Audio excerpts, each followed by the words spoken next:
Hi, good morning, Amber. Thanks for coming in. The purpose of our meeting is our pre-conference for the lesson that I'm going to view tomorrow morning. So I see that you'll be teaching a nonfiction text feature, and it looks like you will be, the students will be working on how to identify maps. And I see that that is linked to Standard 2, the information text craft and structure. So thank you for including that in there. So if you want to just go ahead and talk about your lesson, kind of go through the beginning, middle, and end, and then we can go through the other parts as well. So we've been learning about the second grade text features that we expect students to be able to learn, identify in the text, and then show how they use that text feature to learn something, to gain knowledge from the text. And we've already gone through 6 text features, and so now the 6 text features at the beginning of the lesson will be reviewed to remind them of the ones that they have to know in second grade, and then we're moving on towards ones they have to know in third grade. So we're going to talk a little bit about maps, and then I'm going to show them some books that have maps in them, and we're going to try to see what those maps have to try to identify like the criteria that they might need listed on an anchor chart so that they can refer to it. So when they're looking in their nonfiction books themselves, they can look at that and be like, oh, does it have a title? Does it have a map? Does it have a key? Does it have, so they can make sure that they're not finding a different text feature. Sure. All right. So then we'll go through that and make our anchor chart. And then when I dismiss kids from that carpet, I ask them to go to their read to self spot with their book box. And they have fiction and nonfiction books in there, and I'll ask them to look in their nonfiction books for a map, and then refer to the poster that we made together to kind of self-check to see if they have that or not. So they already have some nonfiction They already books. have nonfiction books. Did you help pick those out for them, or? I help pick some of them out. So I try to have some student choice, but some guided choice. So I always put out, when we change books out, I always put out books at their independent level and let them pick books that they want from those, and then they can select ones from the classroom library, which isn't leveled. Okay, great. So then how do you plan to assess the students? How will you know what they know?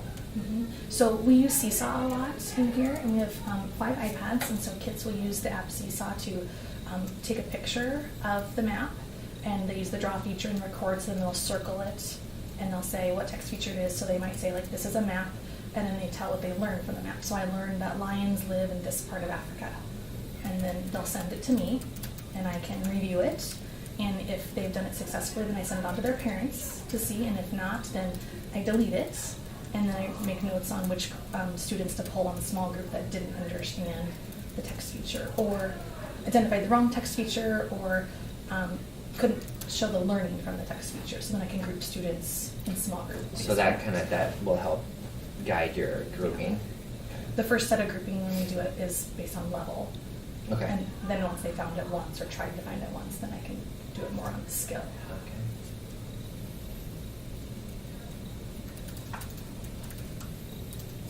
Okay.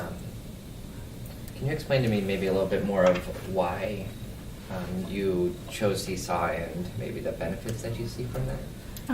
Our technology staff came in last year and showed us Seesaw because it was a great tool for communication with parents, and you can assign tasks to students as a teacher, and it groups them together so you can quickly see who has the skill and who doesn't. Parents have, after last year using it, decided, a lot of feedback from parents that it was really beneficial. They got to hear their student telling them things. They could watch it with their student at home, and instead of coming home and saying, how was your day? What did you learn today? Oh, lunch was good. Yeah. Well, then they can sit down and be like, okay, well, you did this today. What is this? Tell me about it. I So it think helps that conversation at home. I think that's great. And then it's easy, so I can always go back and check. Sometimes paper copies of everything. I mean, how do you find, you can't rip the page out of the nonfiction book. Right. And That sounds really good. So what difficulties do you maybe anticipate that students may have in this area? And I guess what do you maybe plan to do in anticipation of those? Yeah. So my students range in here from an independent pre-A to an independent R, and unfortunately there aren't certain text features in every level of nonfiction book. So we won't start finding them until like a level J independent.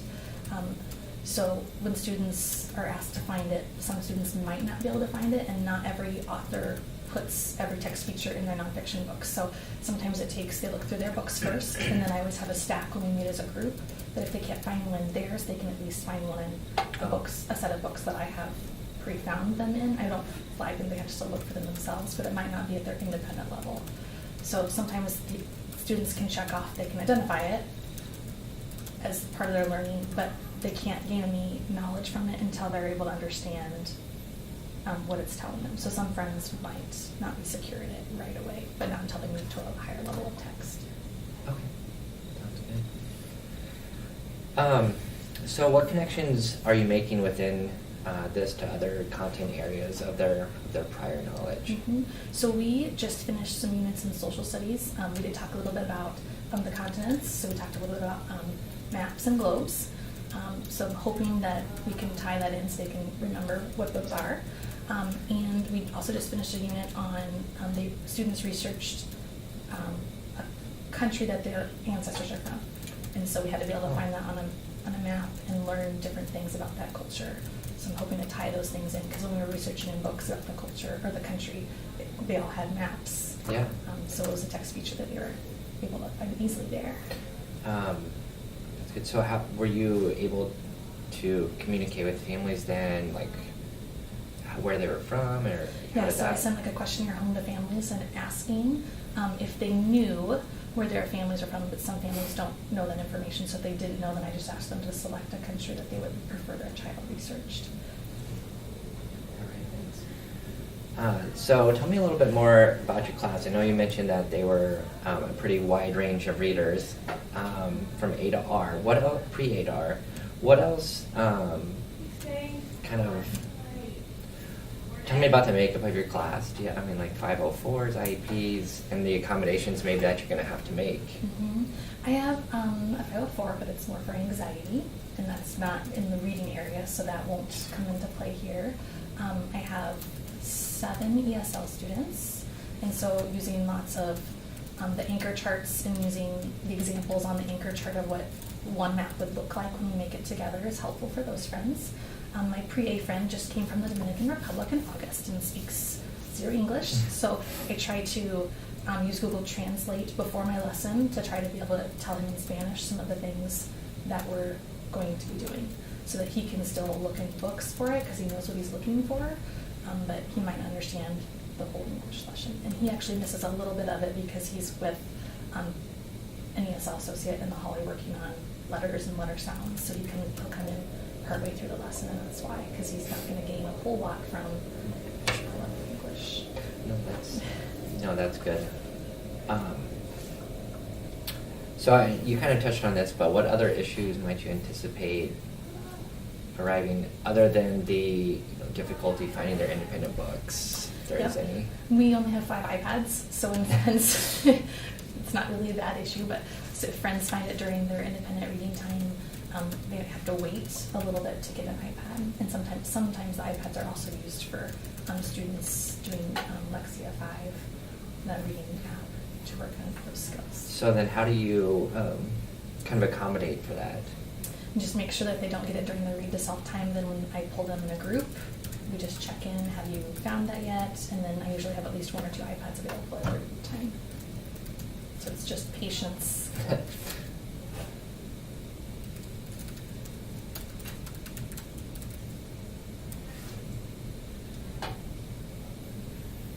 What instructional activities are going to be implemented in the lesson? A lot of listening comprehension. When I'm showing them the different types of maps and what we can learn from them, then we have to synthesize that information so they can help make the anchor chart with the criteria. I know what I want in my mind, but I don't just tell them, like, they'll have to come up with it themselves to make it a little bit easier. And then just the practice, independent practice right after.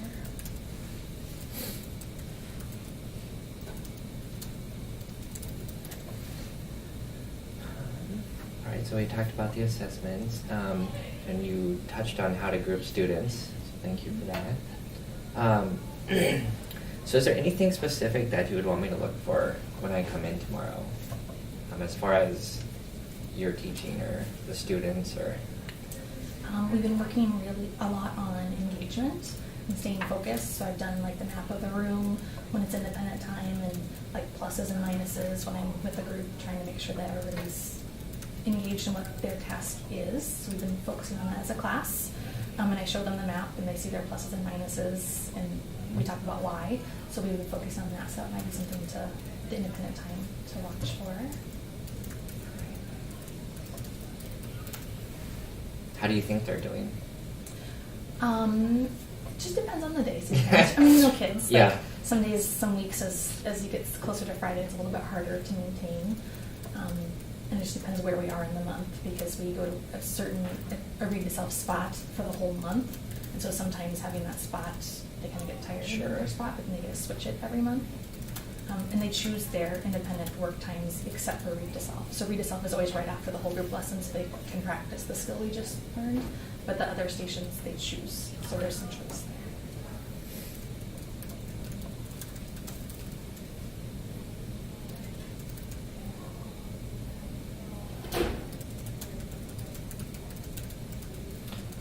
If you don't mind taking a let's go over some of your the component questions from our Danielson rubric. So I see that you marked down, well, we talked about marking down 2D and 4C. Mm-hmm. So if you want to just kind of touch on those a little bit in more detail. Thanks for listing all of the examples. That's very good. So if you want to just touch them and highlight anything on there. So 2D is managing student behavior. And I feel like that's something that's super important. So if you don't manage student behavior, they're not going to be able to learn very much. So consistency is a big part of my day. Everything is as consistent as possible with rules and expectations. Expectations are taught with the PBIS lessons at the beginning of the year and throughout the year as needed. And the 7 habits are taught and retaught and revisited over and over throughout the day as we can fit those in. We use the plus delta chart to problem solve behaviors or trouble situations, or like when I did the map of the classroom for engagement, then we did the plus delta. Well, what could we do better? What can help us? Things to work on. We use social stories kind of as needed. I use a color system in my room, which sounds old school, but I found that with second graders, I could give them 100 reminders, and if every time I give them the reminder, it's the first time. They're like, what? You already asked me 10 times to stop doing it? But once you ask them to change the color, then they're like, oh, then it recognizes the visual. And there's no consequences attached with it. It's just,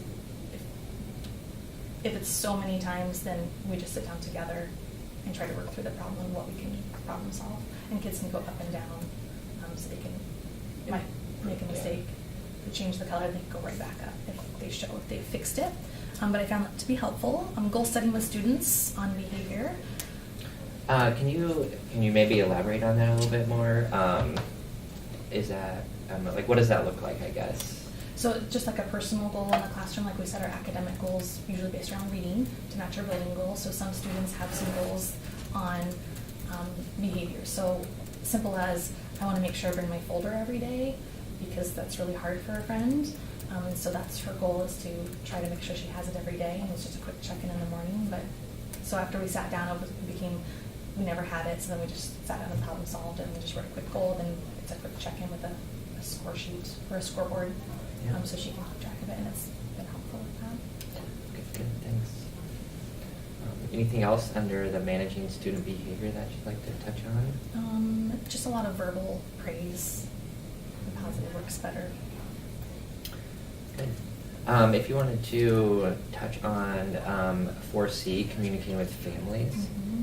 So I feel like I err on the side of communicating too much. But parents at conferences always seem like they appreciate, like the seesaw has really been beneficial. I have my classroom blog where I post things on Seesaw that I also post on the classroom blog in case somebody doesn't check Seesaw or doesn't check the classroom blog, so they get information twice sometimes. I have a weekly email, similar to the one that we get weekly from our principal, and it just lays out the week, what specials we have, what things are coming up, reminders, like a link to check the lunch menu, how many students we have in our class, arrival and dismissal times, early out times, things like that sometimes parents, Yeah. you might just get a random email like, what time is the early out? Because Yeah, just being a little more proactive yeah. about it, yeah. And then important dates that are upcoming, like early outs or like due dates on different things. I also have, so each student has a goal folder that they share at conferences. Yeah. And so it just has reading and math skills. So I think it's hard for parents to understand on the progress report because it just has one statement, but they have to be secure in all of these things to be secure. So if Okay. they're not secure, then parents are like, well, why aren't they? Right. Well, this breaks it down easily so I can show them, well, they missed this skill. That's not a good one, they're not secure in everything. So over here, he was beginning at putting money amounts together, so he couldn't be secure because he had that, we're still working on that one skill. Good, So yeah. these I share at conferences, and I also send home a little sheet that just has that one part after I'm done assessing the skill, so parents get to see it before they get to conferences, kind of as we're going Yeah. throughout the year. So we call those progress reports, but I also share. And then at the end of the year, this comes home, and I'll put it out for them, so they have those things already.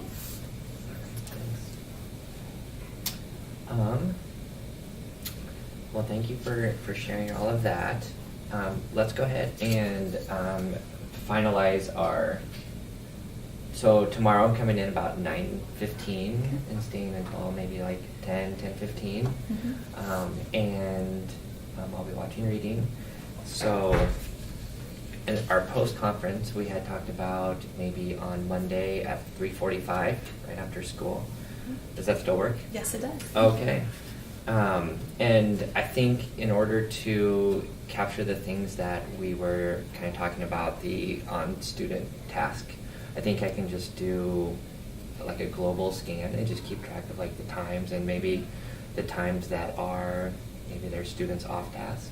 Does that work for you? Yeah. Okay. And then here are the domains that I went ahead and printed them out. And here are the different columns.